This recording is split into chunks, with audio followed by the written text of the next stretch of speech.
Sooner or later, the people in this country are going to realize the government does not give a fuck about them. Government doesn't care about you or your children or your rights or your welfare or your safety. It simply doesn't give a fuck about you. It's interested in its own power. That's the only thing, keeping it and expanding it wherever possible.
Some cringe when they hear the term New World Order, despite all of these prominent people using it.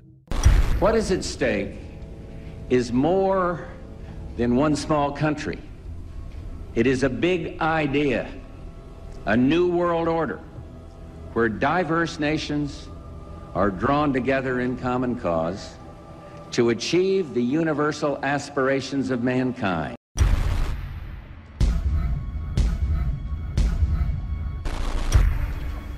The world that maybe some people dreamt of at that conference back in Bournemouth, when it looked as if maybe history would end, that liberal democracy would triumph, that free market economics would slowly progress, and we'd have a new world order.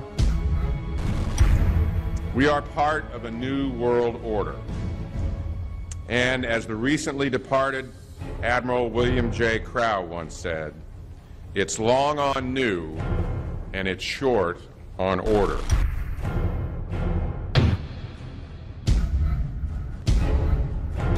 Walter Isaacson wrote a wonderful book about some of the wise men who helped shape the New World Order following the Second World War.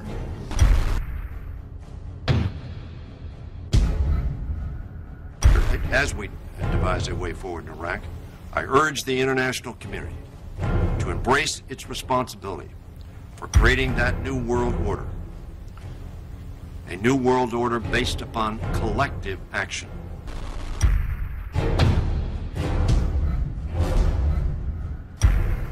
The transatlantic partnership was never just the foundation of our security. It was the foundation of our way of life. It was forged an experience of the most bitter and anguished kind. Out of it came a new Europe, a new world order, a new consensus as to how life should and could be lived.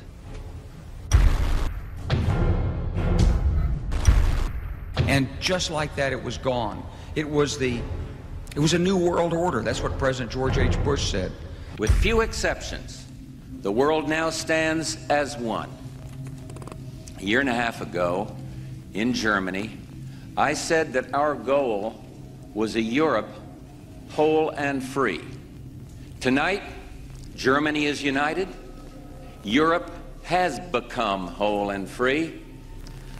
The world can therefore seize this opportunity to fulfill the long-held promise of a new world order. We can find meaning and reward by serving some higher purpose than ourselves. A shining purpose, the illumination of 1,000 points of light. This is a world that is likely to be dominated in the near future, and perhaps longer, by the Gulf War and the New World Order, which is the buzzword of the moment. So the secret of a New World Order, and at this point it's just a slogan, but it does have some historical background in terms that orders have succeeded each other over time. The secret of this is to learn how to use coalitions. George Bush has invoked a New World Order without enunciating a new American purpose. The President has still failed to articulate clear goals for our nation's foreign policy in this new age. And that's why I wanted to speak to you today about the new world taking shape around us, about the prospects for a new world order now within our reach. In the coming weeks, I'll be talking in some detail about the possibility of a new world order emerging after the Cold War. But today, I want to discuss another aspect of that order. You see, as the Cold War drew to an end, we saw the possibilities of a new order in which nations work together. It refers to new ways of working with other nations to deter aggression and to achieve stability. As old threats recede, new threats emerge. The quest for the new world order is in part a challenge to keep the dangers of disorder at bay. We must build on the successes of Desert Storm to give new shape and momentum to this new world order. Only when this transformation is complete will we be able to take full measure of the opportunities presented by this new and evolving world order. The new world order really is a tool for addressing a new world of possibilities. This order gains its mission and shape not just from shared interests, but from shared ideals. After the Gulf War had ended, Bush was so obsessed with the idea of a new world order that he had a series of Glocks imprinted with the term that he would give to members of his administration, including Colin Powell, Brent Scowcroft, Dick Cheney, and General Norman Schwarzkopf. Cheney would even approve policy papers regarding the New World Order. Defense Secretary Dick Cheney has approved a revised draft of a policy document on the New World Order. The Pentagon is backing off a controversial earlier draft and has abandoned a one superpower strategy. The final document puts more emphasis on international alliances and organizations. This would become an unprecedented time period for people all over the globe to discuss at length what the New World Order meant to them. The New World Order means different things to different people, but to those who expect to be in control of it, it means the same thing. It means all the world under their control. They believe that somebody must rule. After all, people are too darn dumb to know how to rule themselves. They figured that that's their role. World government is good, right? It put an end to war. Well, it could put an end to war because you just only have one dictator. I think Adolf Hitler had that in mind. He wanted a world government too, with himself as the master leader. Actually, the idea of global governance and a one world order has been around for centuries, and the term New World Order has been used frequently in recent history. In ragged, spasmodic fashion, a new world order is coming into being, but it looks less and less like the world order that Mr. Kissinger had constructed in his own mind. Kissinger's New World Order would fall under the radar for some time. However, it saw a vast revival during the first Bush administration. Here is Brent Scowcroft, former vice chairman of Kissinger Associates and former national security advisor under both Ford and Bush Sr., as he discusses the New World Order. Looking at the subtitle this morning, Are We Ready for the New World Order?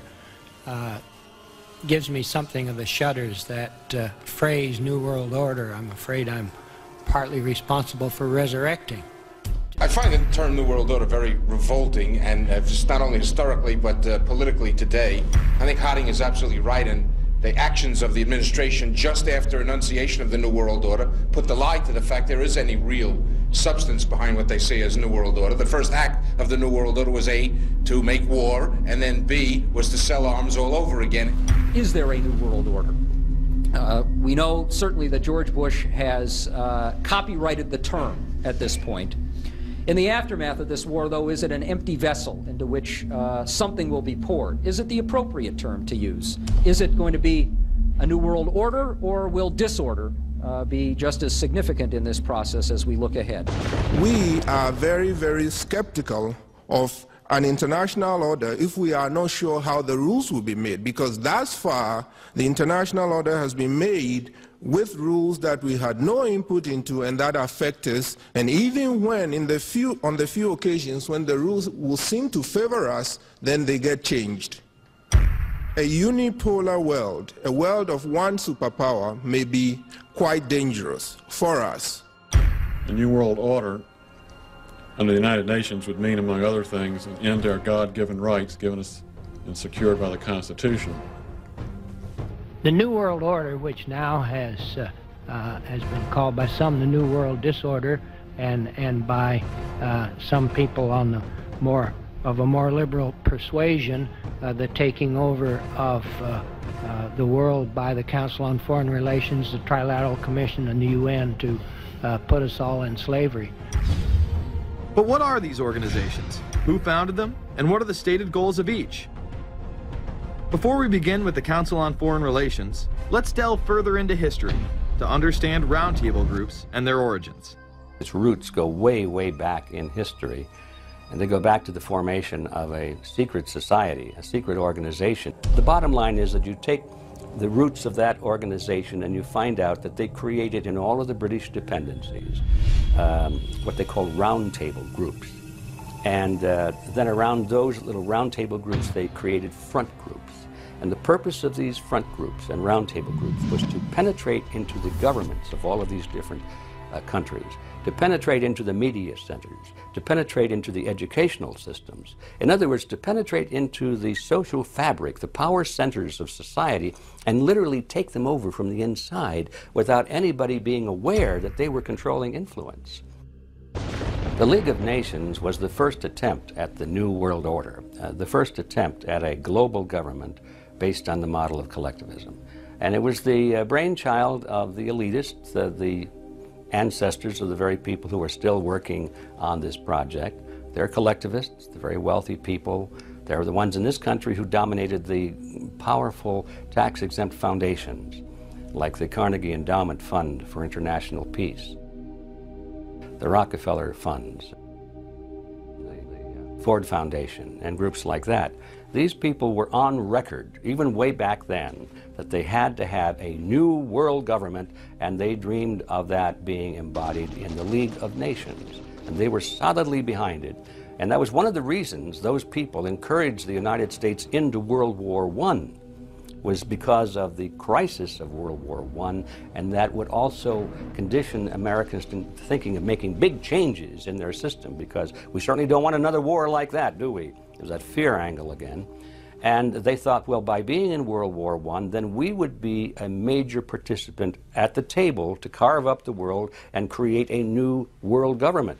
And that was to be the League of Nations. Now, why is that important? It's important because the avowed purpose of the Council on Foreign Relations is to create a new world order, a global government based on the model of collectivism. And that includes the elimination of the United States as a sovereign nation. That's why it's important. The people running this country are determined to destroy it. The Council was heavily criticized during the 1980s for being an organization hell-bent on destroying national sovereignty in favor of a world government. So many of its members hid their association with the organization. Dick Cheney had this to say in response to a question by David Rockefeller, who became the CFR's youngest director in 1949 and was chairman of the board from 1970 to 1985. He remains an honorary chairman to this day. It's good to be back at the Council on Foreign Relations. As Pete mentioned, I've been a member for a long time and was actually a director for some period of time. I never mentioned that when I was campaigning for re-election back home in Wyoming. Now, you are the president of the Council on Foreign Relations, all right? Yes, sir. You guys toy with countries of the world like toys, don't you? You're like the Illuminati, you're the Masons, you control everything, don't you? That's the rap on you guys. So every place there's questions coming from this documentary. And you don't have to believe everything in the documentary to still have questions come up. And you look back and you remember what you saw and what you were told, and now you have questions.